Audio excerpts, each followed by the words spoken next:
Bismillahirrahmanirrahim. Assalamualaikum warahmatullahi wabarakatuh. Kehadiran Dajjal merupakan tanda bahwa dunia sudah memasuki akhir zaman dan tinggal menunggu waktu terjadi kiamat besar. Namun Nabi Muhammad SAW sudah mengabarkan tanda-tanda peristiwa sebelum Dajjal datang dalam banyak hadis. Sebelumnya, tekan tombol subscribe dan nyalakan loncengnya. Bagikan video ini ke teman dan keluarga kalian, karena sebaik-baik kalian adalah orang yang mempelajari Al-Quran kemudian mengajarkannya kepada orang lain. Satu lagi, simak video ini sampai selesai, biar nggak salah paham.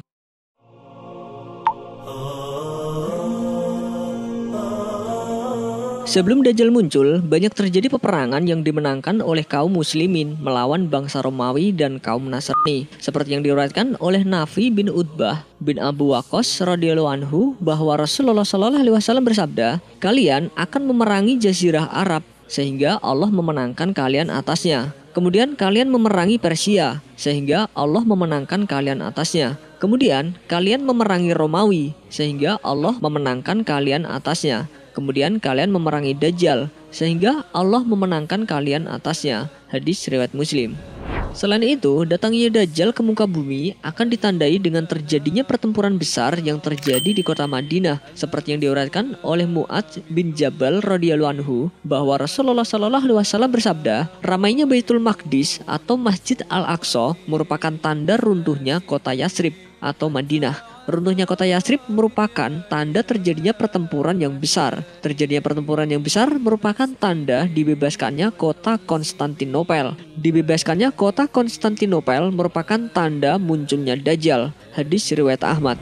Diriwayatkan dari Rasyid bin Sa'ad, ia berkata, "Ketika kota Persepolis ditaklukkan, maka ada seseorang yang berseru, 'Ketahuilah sesungguhnya Dajjal telah muncul ke dunia.' Maka So'ab bin Jatsamah menemui orang-orang tersebut dan mengatakan, 'Kalau bukan karena ucapan kalian, tentu saya akan mengabarkan bahwa saya telah mendengar Rasulullah SAW bersabda, Dajjal tidak akan muncul sampai manusia melupakannya, dan para imam di atas mimbar-mimbar tidak mengingatkannya.' Hadis riwayat Ahmad. Persepolis sendiri adalah salah satu kota tua dan terkenal yang ada di negeri Persia, Iran. Kota ini merupakan tempat bermukimnya para raja Persia dan tempat penyimpanan harta kekayaan mereka. Dajjal adalah fitnah terbesar bagi umat manusia, sehingga kita dianjurkan untuk berdoa kepada Allah agar terbebas dari fitnah Dajjal. Sebelum Dajjal muncul, juga ada beberapa fenomena alam yang terjadi seperti yang diterangkan dalam beberapa hadis Nabi Muhammad SAW. Diriwayatkan dari Abu Umamah Al-Bahili radhiyallahu anhu bahwa Rasulullah SAW bersabda, "Sesungguhnya sebelum munculnya Dajjal ada tempo 3 tahun yang sangat sulit, di mana pada waktu itu manusia akan ditimpa kelaparan yang hebat. Allah memerintahkan kepada langit pada tahun pertama untuk menahan 1/3 dari hujannya, dan memerintahkan kepada bumi untuk menahan 1/3 dari tanamannya. Kemudian Allah memerintahkan kepada langit pada tahun kedua untuk menahan 2/3 dari hujannya, dan memerintahkan kepada bumi untuk menahan 2/3 dari tanamannya. Kemudian pada tahun ketiga Allah memerintahkan kepada langit untuk menahan semua air hujannya, lalu ia tidak meneteskan setitik air pun, dan memerintahkan bumi agar menahan seluruh tanamannya. Maka setelah itu tidak tumbuh satu tanaman hijau pun, dan semua pohon akan mati kecuali yang dikehendaki Allah untuk tidak mati." Ada sahabat yang bertanya, dengan apa manusia akan hidup pada saat itu? Beliau menjawab, tahlil, takbir, dan tahmid merupakan pengganti makanan bagi mereka. Hadis riwayat Ibnu Majah. Wallahu a'lam bishawab. Wassalamualaikum warahmatullahi wabarakatuh. Sebelum beranjak dari video ini, mungkin video sebelumnya juga menarik untuk dilihat nih. Allah Subhanahu wa Ta'ala merupakan zat yang maha penyayang. Oleh karena itu, Allah Subhanahu wa Ta'ala sangat mencintai seluruh umatnya. Ada perilaku hambanya yang membuat dirinya menjadi musuh Allah Subhanahu wa Ta'ala. Perilaku manusia yang seperti apakah itu?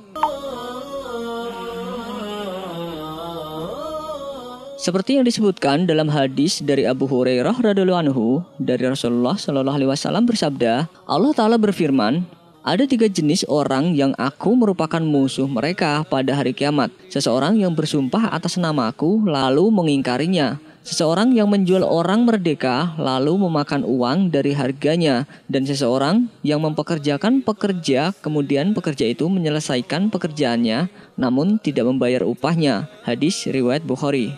Hadis tersebut menyiratkan beberapa adab dan kesolehan secara vertikal dan horizontal. Maksud secara vertikal berarti kesolehan manusia di hadapan Allah Subhanahu wa taala, sedangkan secara horizontal berarti kesalahan sosial hamba Allah yang harus dilakukan pada sesamanya. Oleh karena itu, Allah menyebutkan bahwa ada 3 golongan yang kelak menjadi musuh Allah Subhanahu wa taala saat hari kiamat nanti.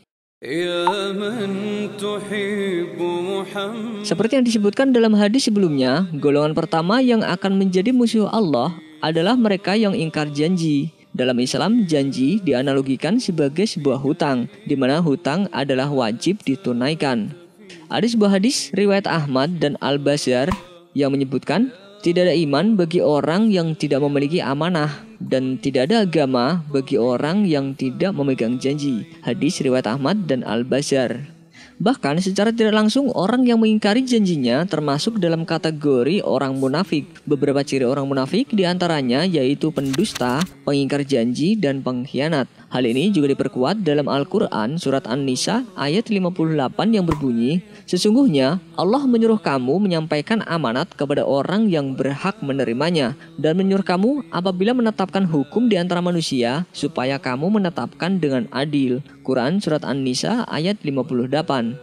Perintah Allah dalam melaksanakan amanah dan menunaikan janji merupakan bukti bahwa manusia harus menjaga hak-hak baik kepada Tuhannya maupun sesamanya.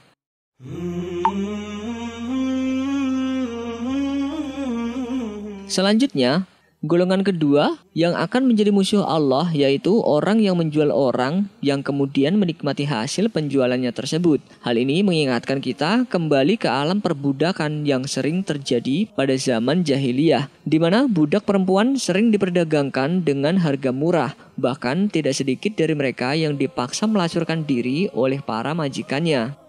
Jika menoleh zaman sekarang, hal tersebut lebih dikenal dengan istilah human trafficking. Praktik pemaksaan budak tersebut tertera dalam surat An-Nur ayat 33 yang berbunyi, dan janganlah kamu paksa budak-budak wanitamu untuk melakukan pelacuran, sedang mereka sendiri mengingini kesucian, karena kamu hendak mencari keuntungan duniawi. Dan barang siapa yang memaksa mereka, maka sesungguhnya Allah adalah Maha Pengampun lagi Maha Penyayang kepada mereka sesudah mereka dipaksa itu. Quran surat An-Nur ayat 33.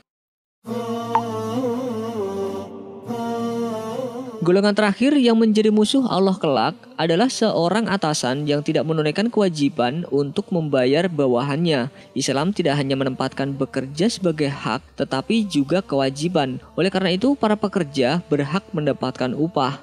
Dalam sebuah hadis riwayat Bukhari, Rasulullah SAW bersabda, tidak ada makanan yang lebih baik yang dimakan seseorang daripada makanan yang dihasilkan dari usaha tangannya sendiri. Hadis riwayat Bukhari.